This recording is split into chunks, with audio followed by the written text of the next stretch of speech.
오늘 주시는 하나님의 말씀은 시편 65편 1절에서 13절입니다. 구약성경 847쪽 시편 65편 1절에서 13절입니다. 한 절씩 교독하시고 마지막 절 함께 읽겠습니다. 하나님이여, 찬송이 시온에서 주를 기다리오며 사람이 서원을 주께 이행하리이다. 기도를 들으시는 주여, 모든 육체가 주께 나아오리이다. 죄악이 나를 이겨싸우니 우리의 허물을 주께서 사하시리이다. 주께서 택하시고 가까이 오게 하사 주의 뜰에 살게 하신 사람은 복이 있나이다. 우리가 주의 집 곧 주의 성전의 아름다움으로 만족하리이다. 우리 구원의 하나님이시여, 땅의 모든 끝과 먼 바다에 있는 자가 의지할 주께서 의를 따라 어미하신 일로 우리에게 응답하시리이다. 산을 세우시며 권능으로 띠를 띠시며 바다의 설렘과 물결의 흔들림과 만민의 소요까지 진정하시나이다. 사는 자가 주의 징조를 두려워하나이다. 주께서 아침 되는 것과 저녁 되는 것을 즐거워하게 하시며 땅을 돌보사 물을 대어 심히 윤택하게 하시며 하나님의 강에 물이 가득하게 하시고 이같이 땅을 예비하신 후에 그들에게 곡식을 주시나이다. 주께서 밭고랑에 물을 넉넉히 대사 그 일항을 평평하게 하시며 또 담비로 부드럽게 하시고 그 싹에 복을 주시나이다.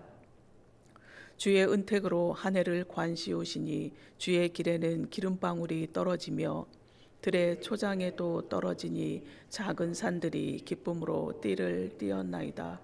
초장은 양떼로 옷 입었고 골짜기는 곡식으로 덮였음에 그들이 다 즐거이 외치고 또 노래하나이다. 아멘.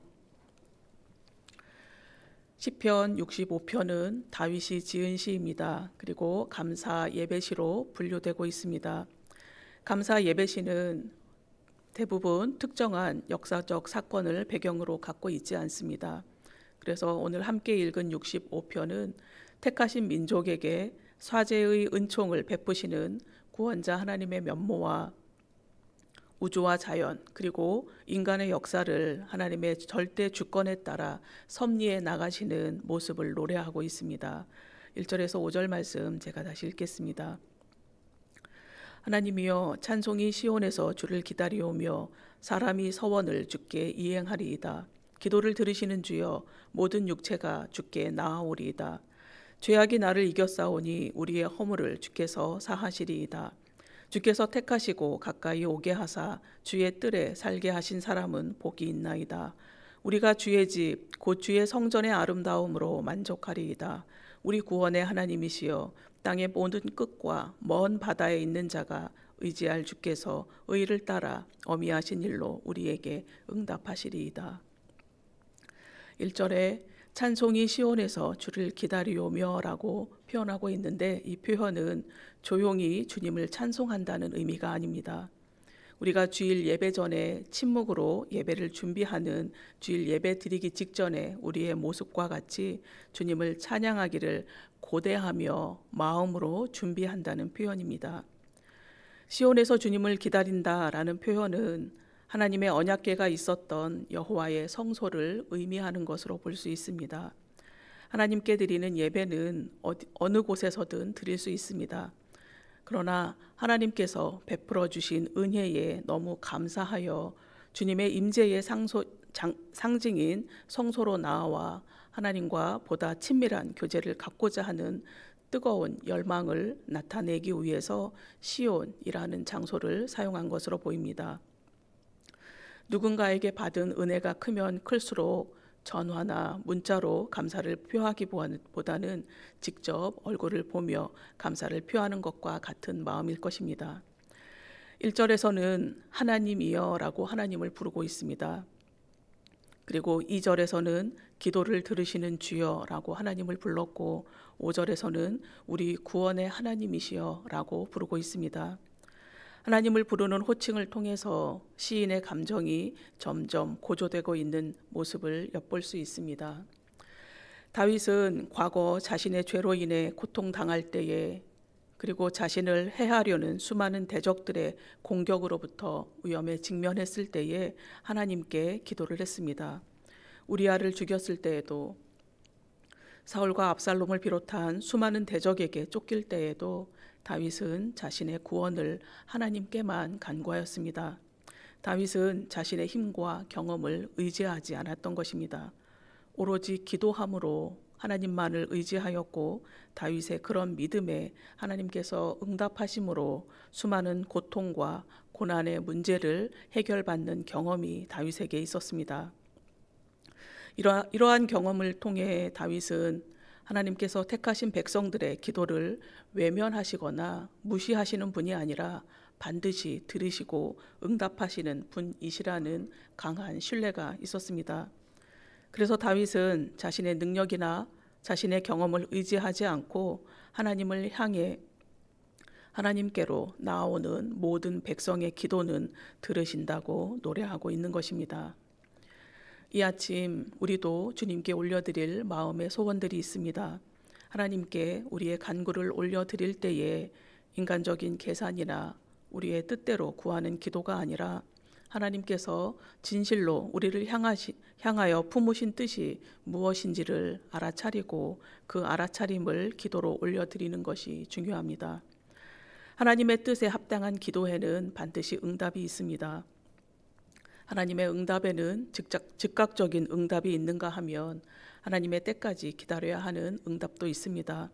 하나님의 뜻에 맞지 않을 때에는 하나님의 뜻을 바르게 알아차릴 때까지 우리를 훈련시키십니다. 어떤 경우이든지 날마다 우리의 간구를 하나님께 올려드리며 매 순간 살아가는 사람은 복된 사람입니다.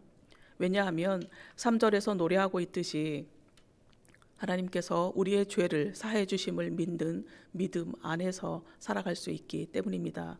우리의 죄를 해결해 주실 수 있는 분은 주님 한 분밖에 없습니다. 그래서 하나님과의 교제를 통해 날마다 새 힘을 얻으며 살아가는 사람은 복 있는 사람입니다. 날마다 하루를 시작하기 전에 주의 전에 나와 묵상의 시간을 갖는 사람은 복 있는 사람입니다. 자신의 의지대로 살지 않고 세상의 주인이신 하나님께 날마다 자신의 삶을 의논 드리기 위해 주님을 찾는 자를 주님께서는 기뻐하시기 때문입니다. 그런 삶을 사는 사람은 만족함으로 살아갈 수 있다고 시인은 노래하고 있습니다.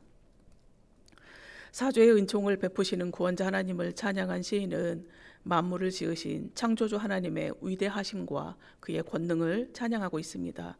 6절에서 8절입니다. 주는 주의 힘으로 산을 세우시며 권능으로 띠를 띠시며 바다의 설렘과 물결의 흔들림과 만민의 소요까지 진정하시나이다. 땅끝에 사는 자가 주의 징조를 두려워하나이다. 주께서 아침 되는 것과 저녁 되는 것을 즐거워하게 하시며. 시인은 인간이 목격할 수 있는 것 가운데 가장 웅장하다고 평가할 수 있는 산을 들어서 모든 만물을 창조하시고 보호하시는 하나님을 찬양하고 있습니다. 또한 바다의 설렘과 물결의 흔들림이라는 표현을 통해서 인간의 힘으로는 통제할 수 없는 자연의 힘을 반복하여 이야기하며 창조주 하나님의 권능을 찬양하고 있습니다. 더 나아가 바다의 설렘과 물결의 흔들림뿐만 아니라 만민의 소요, 즉 하나님께 대항하는 인간들의 외침까지도 잠잠하게 하시는 하나님을 찬양하고 있습니다.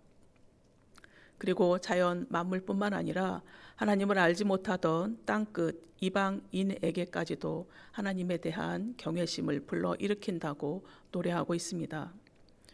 하나님께서는 이스라엘의 하나님으로만 계신 것이 아니라 하나님께서 창조하신 온 땅의 백성을 구원하시며 만민의 찬양을 받으시기를 원하고 계십니다. 하나님의 소원은 선교사들에 의해서 우리에게까지 전해졌고 또한 지금도 하나님의 구원하심과 생명의 복음은 땅끝까지 전해지고 있습니다. 9절에서 13절은 풍성한 일상의 삶을 허락하시는 하나님을 향해서 즐겁게 외치고 있습니다. 9절에서 13절입니다. 땅을 돌보사 물을 대어 심히 윤택하게 하시며 하나님의 강에 물이 가득하게 하시고 이같이 땅을 예비하신 후에 그들에게 곡식을 주시나이다. 주께서 밭고랑에 물을 넉넉히 대사 그 이랑을 평평하게 하시며 또 담비로 부드럽게 하시고 그 싹에 복을 주시나이다. 주의 은택으로 한 해를 관씌우시니 주의 길에는 기름방울이 떨어지며 들의 초장에도 떨어지니 작은 산들이 기쁨으로 띠를 띄었나이다. 초장은 양떼로 옷 입었고 골짜기는 곡식으로 덮였음에 그들이 다 즐거이 외치고 또 노래하나이다. 9절에서 10절은 농경 생활과 관련하여서, 그리고 11절에서 13절은 목축 생활과 관련하여 노래하고 있습니다.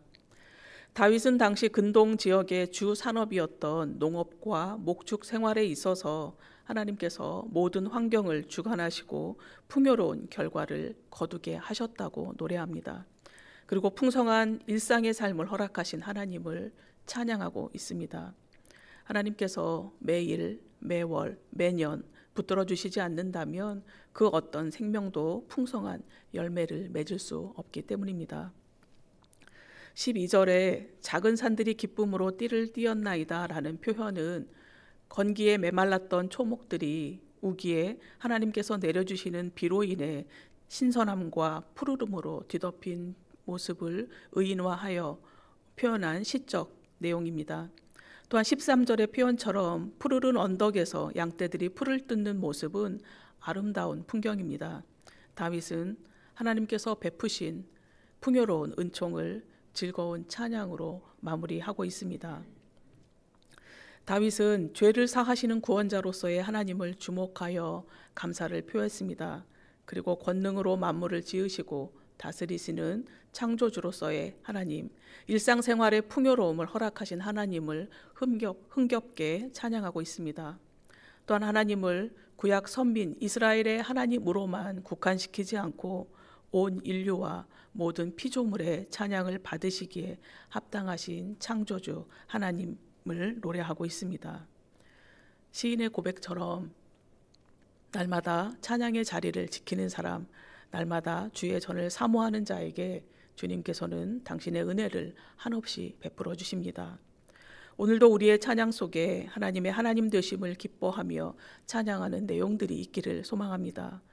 이스라엘뿐만 아니라 이방 민족에게까지 구원을 선포하신 하나님의 자비하심도 찬양할 수 있기를 원합니다. 우리뿐만 아니라 북녘 땅에도, 전쟁 중인 땅에도, 난민들이 살아가는 땅에서도 주님을 찬양하는 은총이 있기를 중보하기를 원합니다. 그 땅들도 하나님의 소유이기 때문입니다. 하나님의 때가 되면 막혔던 담이 허물어질 것이며 하나님의 때가 되면 모든 민족이 예수 그리스도 안에서 새 사람으로 지은 바 된 사람으로 하나님의 구원을 찬양할 것입니다.